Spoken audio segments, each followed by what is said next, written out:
Chad Gable, for many years now, has been a fan favorite, and many fans have cried out at how terribly underutilized Chad Gable has been. He was a former Olympic prospect, and he's had to endure many things. The breakup of American Alpha, not being Kurt Angle's illegitimate son from in a storyline that was kind of built for him at that point, you would think, having several uninspiring tag team runs, and of course, Shorty G, the gimmick that can't believe he recovered from. Thank God he did.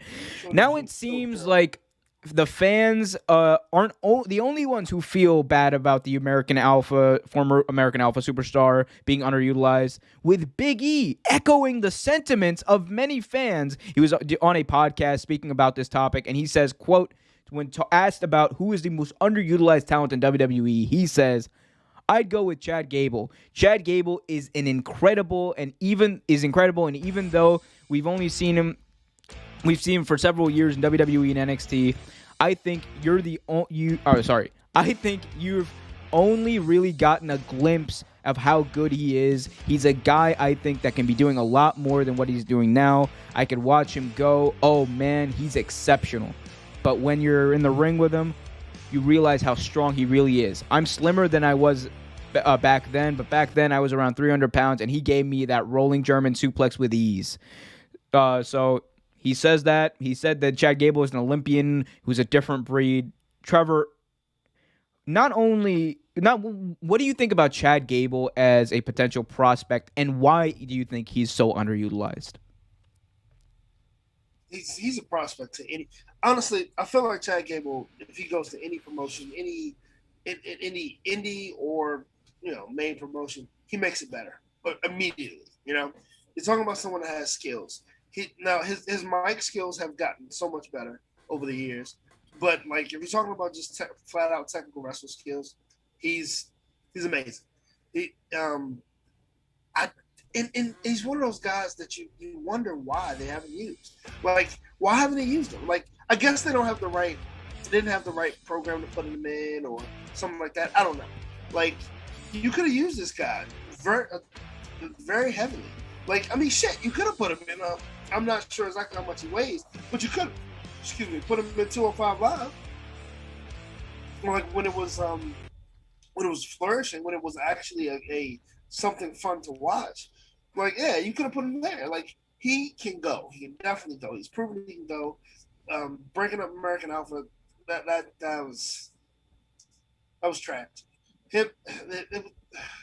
It's just sad what they're doing with him. I mean, I like Otis, I do, but it's not the same. It's just not the same. It's honestly underutilizing both talent, because I actually like Otis a lot more than normal people do, or normal wrestling fans do. Otis a lot, actually. Like WrestleMania 36, by the way, you watch the build to that. The only long-term storyline leading up to that event was that Otis Mandy Rose storyline. That was the only long-term thing. But going back to Chad Gable is criminally. Like, there's a lot of people we can say that about, but this is the one that I think rings the truest. Given how talented he is in the ring and on the mic, this is the most criminally underutilized person in wrestling today. I'm not afraid to say it, because it is true. Former Olympian who, after I believe 2 years of in professional wrestling, got it. He got it. When you watch those original American Alpha promos in the early years of NXT 2014, 2015, Chad Gable, I'm sorry, I loved his tag team partner. I loved what he was doing, but Chad Gable was American Alpha. He was the face of American Alpha. He was literally the voice of American Alpha. The whole Ready, Willing, and Gable persona, that whole thing is what got them over. His promos got them over. And then when they got into the ring and people saw him wrestle, they saw literally the second coming of Kurt Angle. I don't understand. And look, there are aspects of him, like, and this is no disrespect, and I know people are probably going to take this out of context, but there were aspects to him that I thought were better than Kurt Angle as far as his promo ability and just his look was also different. It was a different look. He was a bit of a smaller guy, but I liked it. And I thought you could have done a lot more things with Gable. But it's been, 6 years now Mm-hmm. and he's been fledgling ever since then. They gave Jason Jordan his spot, what should have been his spot Yep. in the Kurt Angle Sun storyline to get, and it just didn't work. It just didn't work. And they had Chad Gable with this terrible Shorty G gimmick. Even though he's probably one of the best technical wrestlers in WWE, with Brian gone, he might be the best technical wrestler in WWE today. And you have all of that, all those attributes I mentioned, and above all, even with the Shorty G stuff, Trevor, the crap that they gave him, this crap with Otis that they're giving him, his promos are still damn good. They are.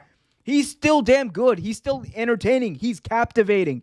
You had a ready-made feud, a ready-made gimmick to get this guy over, and you chose the wrong person. And ever since then, it's what WWE does. They dig their heels in when they've made a wrong decision, and they just stick to it because they want to prove to you that Chad Gable isn't as good as you and I say. They want to prove to you, wrestling fans, that Chad Gable is he's a B-plus player, pal. They want to prove to you that Chad Gable isn't the guy that everyone thinks is this amazing Olympian, the second coming of Kurt Angle, even though every person that talks about Chad Gable tells you this guy can go, this guy is entertaining, this guy is funny, this guy's charismatic, this guy can cut any promo in the world and make it seem amazing. Like, he's got it all. He just doesn't have any sort of backing at all from the company. Whatever they give him is complete garbage. He doesn't have anything to work with.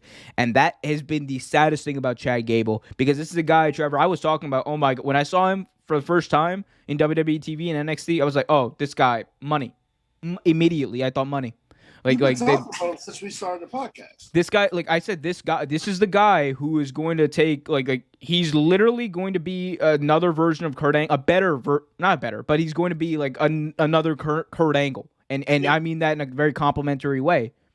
And they just never pulled the trigger with it, and I will never understand why. Because WWE is a company that almost exclusively nowadays relies on nostalgia. And you would think that they would understand that it's just money. Like, the Ready, Willing, and Gable... What they did with Shelton Benjamin. It is something similar with Shelton Benjamin. Yeah, they did. I mean, Shelton Benjamin had all the tools. He was a hell of a technical wrestler. Shelton Benjamin was money on the mic. He could high fly if he needed to. A hell of a performer. And what did they do with him? He had a great match with Shawn Michaels, and that was pretty much his plateau. And then you didn't see him anymore. Then they turned him into the gold standard, which was like a fucking joke. Gold standard. Him and Yoshitatsu tearing it up on ECW. Oh, I remember those days. Those are the gold standard. He was. And he left and tore it up in New Japan and other indie promotions, and came back and was part of the Hurt Business, which was awesome. And then they did this. You know what it is though, Trevor. And I mean, I don't mean to take the shine away from Shelton Benjamin. What makes me, because I was also upset a little bit looking back with the whole Benjamin thing. But the Chad Gable thing makes me especially mad, though. You know why? Not only because I am a fan of Chad Gable. Go back in 2014 and watch the promo ability he had then.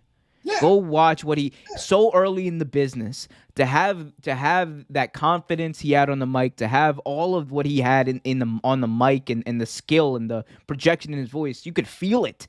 He got wrestling. He got wrestling. And it's like it's so weird because they've tried to have other Olympians come over. We all remember Sylvester Turkai. We all remember like a lot of these Olympians and these pro wrestlers those amateur wrestlers who come over. Sometimes they work, sometimes they don't. I think outside of Kurt Angle, he was the best. He is the best that there has been, the best prospect. And look, he's still younger. He's like, I believe, 33 now or 35. I think somewhere around that age. He's like mid-30s, I believe. But it's getting. I don't want anyone to lose their job. If there's one person I want to see wrestle outside of WWE more than anyone else, it's Chad Gable. He's 35. That's one person I want to see wrestle and get a proper run in a proper company that knows how to use talent. Like whether it's MLW, whether it's TNA, whether it's AEW, I don't care.